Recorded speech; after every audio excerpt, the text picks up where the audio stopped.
ଇଏ ପବିତ୍ର ଓଡ଼ିଶା। ଏଠି ଦୁଃଖ ବି ଲେଖିପାରେ କବିତା, ଭୋକ ବି ଲେଖିପାରେ କବିତା, ମାଟି ବି ଲେଖିପାରେ କବିତା, ଚାଷୀ ବି ଲେଖିପାରେ କବିତା। ସେମିତି ଏକ ମାଟିର କବି ଭାସ୍କର ଚନ୍ଦ୍ର ସେଠୀଙ୍କ କଣ୍ଠରୁ ଆସନ୍ତୁ ଶୁଣିବା ଏକ କବିତା। କବିତାର ଶିରୋନାମା ମାମୁ। ମୋ ନାଁ ଭାସ୍କର ଚନ୍ଦ୍ର ସେଠୀ, ଗ୍ରାମ ପୋଷ୍ଟ ମଙ୍ଗଳପୁର, ଥାନା ତିହିଡ଼ି, ଜିଲ୍ଲା ଭଦ୍ରକ। ମୁଁ ଜଣେ ସାଧାରଣ କୃଷକ। ମୋର କବିତାର ଶୀର୍ଷକ ମାମୁ।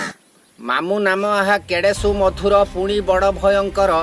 ଯେଉଁ ମାମୁ ଘରୁ ମୋ ବୋଉ ଆଇଛି ଆମ ଗାଁ ଠାରୁ ଦୂର।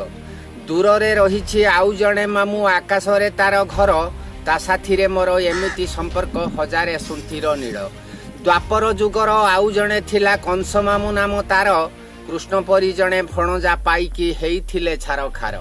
100 ଭଣଜାର ଆଉ ଜଣେ ମାମୁ ପଶା ଖେଳ ଖେଳିଥିଲେ। ନିଜ ଭଉଣୀର ବଂଶନାଶ କରି ଇତିହାସ ଲେଖିଥିଲେ।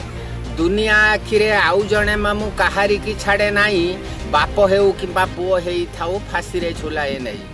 ଘୋର ଅରଣ୍ୟରେ ଥାଏ ବାଘ ମାମୁ, ସଭିଙ୍କର ଡର ସେଇ। ଦେଖିଥିବେ ତାକୁ ଜଙ୍ଗଲ ଭିତରେ କାଠ କାଟି ବନେ ଯାଇ। ମୋ ମାମୁ ପରି ମାମୁ କେହି ନାହିଁ, ସବୁ ପଢୁଆରେ ଆସେ। ମୋ ମାମୁ କାନ୍ଧରେ ମୁଁ ବସିଯାଇ ଜହ୍ନ ମାମୁ ଦେଖି ହସେ। ମୋ ମାମୁ କାନ୍ଧରେ ମୁଁ ବସିଯାଇ ଜହ୍ନ ମାମୁ ଦେଖି ହସେ। ସମସ୍ତଙ୍କୁ ଧନ୍ୟବାଦ।